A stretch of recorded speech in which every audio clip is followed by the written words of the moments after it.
Assalamualaikum warahmatullahi wabarakatuh. Kalau anda cari laptop gaming entry level yang harga bawah RM3,000 Malaysia sekarang, anda akan dapati kebanyakan laptop gaming entry level yang baru ni datang dengan graphic card Nvidia GeForce RTX 2050, which is agak pelik sebab sebelum ni dah elok datang dengan RTX 3050, sekarang dia macam downgrade sikit, dia pergi ke RTX 2050.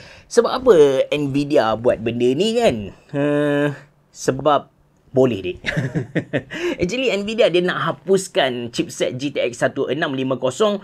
Dia nak gantikan dengan RTX 3050 tak boleh sebab kos dia tinggi, harga dia mahal. Maka dia gantikan dengan satu chipset yang baru apostrophe, iaitu RTX 2050.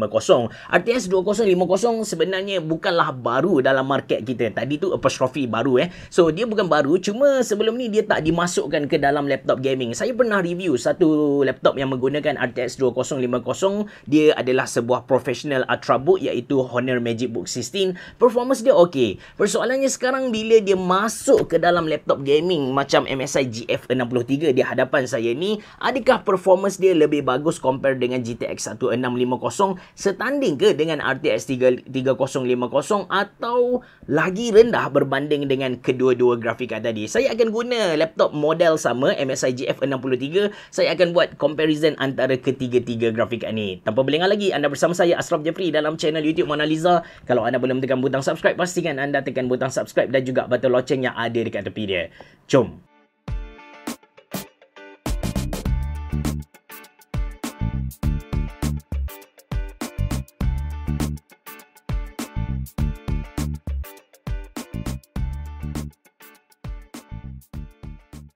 Okey kawan-kawan, walaupun video ni saya nak bantu anda buat comparison antara graphic card GTX 1650, RTX 2050 dengan RTX 3050, tapi macam tak cantik lah kalau saya tak kongsikan dengan anda tentang laptop yang saya guna untuk eksperimen kali ni. Ini dia MSI GF63. Kalau anda dah selalu tengok review saya tentang laptop ni, anda boleh skip. Dia punya design memang sebiji sama. Tak ada perubahan langsung. Tapi kalau anda belum pernah tahu tentang MSI GF63, inilah dia. Sebuah laptop gaming entry level. Design dia actually design 3, 4, 5, 6 tahun yang lepas. But for sure, laptop ni ada elemen gaming dia. Dengan accent warna hitam merah tambah dengan anodized surface, laptop ni betul-betul nampak premium. Walaupun harga dia kita boleh kategorikan dalam harga marahan lah. Untuk yang saya review ni, harga dia 2999. Lepas tu, saya suka dengan layout keyboard dia. Saya suka dengan legend keyboard dia. Dia punya keyboard pun menyala dengan LED yang berwarna merah. Kita boleh turn off kalau kita tak nak guna. Lepas tu, kalau kita tutup skrin dia, dari bahagian hadapan kita akan nampak konsep space warship yang cuba MSI bawa dekat MSI GF63 ni. In terms of input-output connection, belah kiri ada headphone jack. Lepas tu ada microphone jack. Ada 2 USB-A 3.2 Gen 1, ada satu USB-C 3.2 Gen 1 juga, ada LAN port, dan belah kiri pula ada satu port USB-A 3.2 Gen 1, ada power jack, dan di belakang ada satu port untuk HDMI. Tentang dia punya Wi-Fi, dia dah pun pakai Wi-Fi 6, so dari segi connection internet tu anda tak perlu bimbang, memang stable lah. Lepas tu dia punya screen size dia 15.6 inci, pakai IPS level panel. Dia punya resolution ialah Full HD, refresh rate tinggi 144Hz. Jadi kalau anda guna untuk layan movie, dia punya image tu cantik, dynamic range dia besar, warna memang keluar, memang meriah punya. Lepas tu animation, movement memang smooth sebab dia 144Hz refresh rate. Alright, spesifikasi penuh MSI GF63 yang saya review ni, prosesor dia pakai Intel Core i5 11400H, RAM dia 8GB, kita boleh upgrade sampai 32. Actually 64GB pun tak ada masalah. Dia punya storage dia pakai NVMe SSD PCIe 4 dengan 512GB.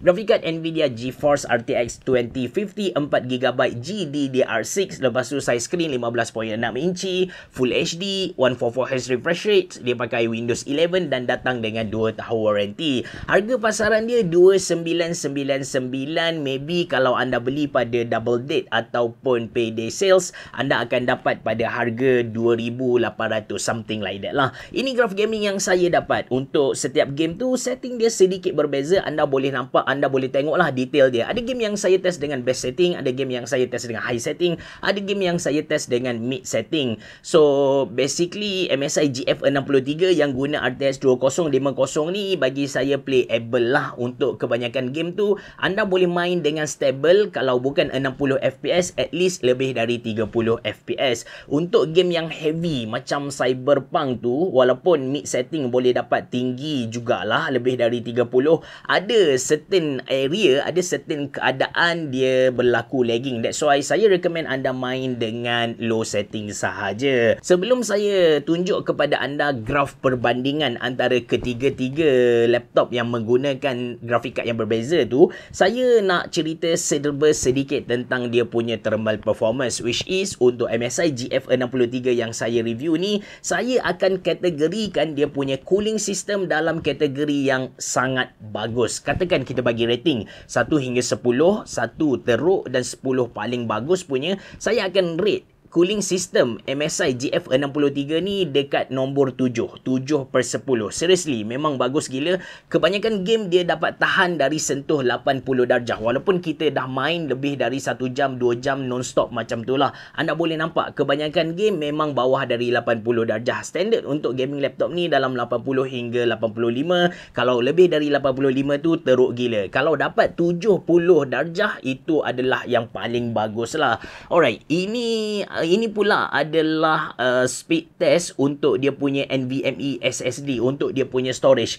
Read speed saya dapat sekitar 3,600 MB per second, manakala write speed saya dapat sekitar 2,500 MB per second. Ini antara laptop gaming basic ataupun entry level yang paling laju saya pernah dapat, seriously. So loading time masuk Windows memang laju campelesit. Dan ini dia graf comparison yang kita tunggu-tunggu antara laptop MSI GF63 yang guna Nvidia GeForce GTX 1650 dengan RTX 2050 dan juga RTX 3050. Spesifikasi dia ada sedikit berbeza dari segi generasi prosesor, but kesemuanya i5 8GB dengan 512GB dia punya storage. Setting adalah Full HD dan setting game tu pun anda boleh tengok dekat tajuk game, memang berbeza. Based on graph yang saya dapat ni, kita dapat simpulkan yang GTX 1650 kita dapat simpulkan yang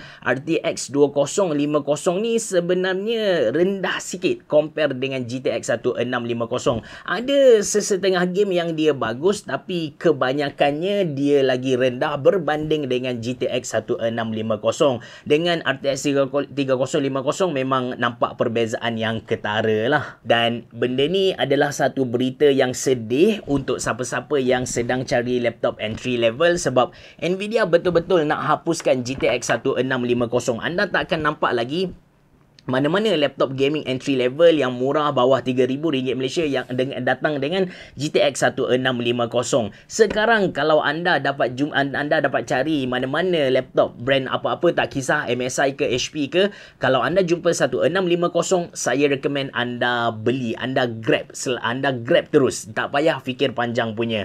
So far yang saya tahu, HP Victus GTX 1650 masih ada dalam market dan harga dia adalah yang paling rendah. Kalau anda beli pada payday sales ataupun double date sales, anda boleh dapat pada harga RM2,500 Malaysia. Lagi murah compare dengan laptop yang guna i7 untuk MX series punya graphic card. Jadi kalau anda jumpa je mana-mana gaming laptop yang menggunakan GTX 1650 regardless apa-apa brand, bagi saya beli terus, tak payah tunggu. Sebab kalau anda beli RTX 2050, anda akan dapat performance yang downgrade lah. Itu saja dari saya. Terima kasih kerana menonton. Assalamualaikum warahmatullahi wabarakatuh. Berabah.